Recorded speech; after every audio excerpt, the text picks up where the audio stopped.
giving everybody the opportunity to speak their voice.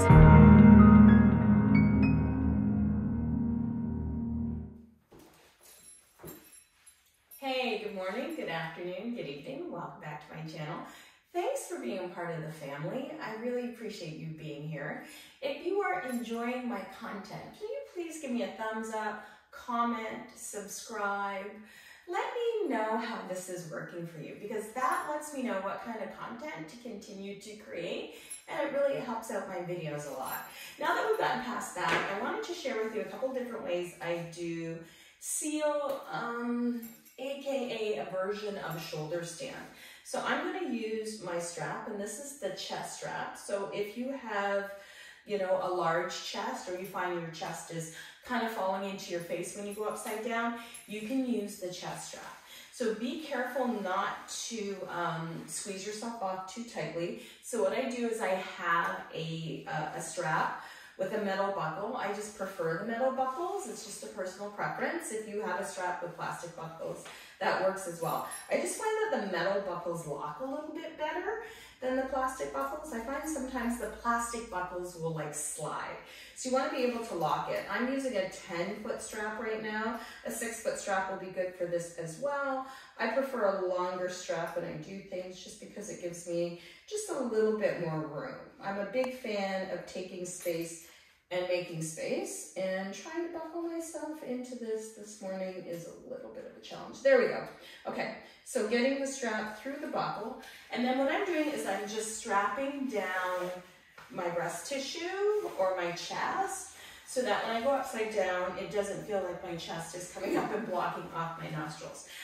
So I don't go too tight, just enough to keep it from coming up, and like what I feel like it's doing is blocking off my nostrils. So we're going to play with a version of shoulder stand, plow, all the wonderful things. I'm actually going to quickly just grab my bolster. So I have a bolster here, and I'm just going to bring it behind me just in case I decide this might be something I might want to do. So sometimes plow means coming and bringing, or well, not sometimes. Plow means bringing your feet all the way over and touching your toes behind you. So that might be something I might want to do. So I am going to have that bolster there because my feet don't quite make it to the floor, and the bolster is going to be my floor. So this was inspired by the Wellness Yogini. You can follow her on Instagram. I'll link to her below. And I'm going to be using blocks for this particular variation that we're doing today. And so I've come to a wall here. I'm just going to set my watch because I like to stay, I like to torture everybody and do longer than these 10-minute vignettes, or movement snacks as I like to call them. I'll be using a wall, and I'll be using 1 or 2 blocks. I just always have 2 because it's easiest. And we're going to be moving into a shoulder stand. So the first thing, if you don't want to do an inversion where you're like bringing your hips up over your shoulders, you certainly can just take your legs to the wall. So legs to the wall is always a great option instead of shoulder stand. You can also strap your legs if you like here, and it's even more luxurious to strap the legs and let the legs kind of just fall out however they will. And this is a great inversion. I've got my butt right up against the baseboard. A little hack for getting your butt up to the baseboard is to lay on your side. Take your butt like literally against the wall, and then slide down onto your shoulder and swing the legs up. And that will get you full contact with your gluteus maximus or your butt at the wall. And then what I like to do is press my low ribs down, do a little bit of a imprint or a pelvic tuck onto the mat so that the low back's supported. And then when I find that place of ease, I let it go. So this is like the first place you can hang out. There's a lot, I like to teach this as a bus stop, meaning that buses, people get on and off the bus at all different places, at all different stops. So this is the same thing for you. No one stop is any better than the other. They're just different. You get off at the stops that make the most sense for you. So rooting down into the seat, we're now going to plant our feet on the wall, and I'm going to lift my hips up to the sky, grab my block, and slide it underneath my hips, and then let my low back be supported onto the block. So I'm halfway there, keeping my feet against the wall if that feels good.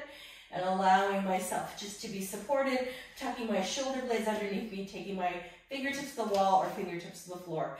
And then when I feel really balanced, I will take my toes up to the sky, keeping my legs hugging together, still tucking my shoulder blades underneath me, still having my legs against the wall. And you can play with one leg against the wall, tipping the toe back. So I encourage people to just kind of experiment with movement here. And then when you're ready, you can even push down into the wall, lift up a little bit higher, move the block underneath the rib cage, and then maybe try taking the toes behind you. So I like to do this at the wall. If you're a little bit more flexible than me, you could maybe take your toes to your bolster or to the floor. If you're feeling really strong, you can bring your hands under your hips, walk your elbows in a little bit, and come to a version of shoulder stand. Now I have the strap on to keep myself from having my chest just like literally smother my face, but this is something you can play with, but you can kind of experiment with how you want to play with this. I like to take the block out and lower down. So there's lots of options. I always encourage people to play, see what feels good, see what works for you. Give yourself an opportunity to play. The truth of the matter is, one of the first ways we learn to play as children, or one of the first ways we learn to play as children is through play, right? Or learn is what I mean to say. Let me re-say that. One of the first ways we learn is through play. That's what I meant to say. So get on your mat, get some blocks. If you're close to a wall, grab a wall and just play. There's no right or wrong way to be in your body. And there's lots of opportunities to explore and experience your body. So I invite you to do that. All right. Thanks for being here. I hope you enjoyed this tutorial. Like, share, and follow for more. I'll catch you next time.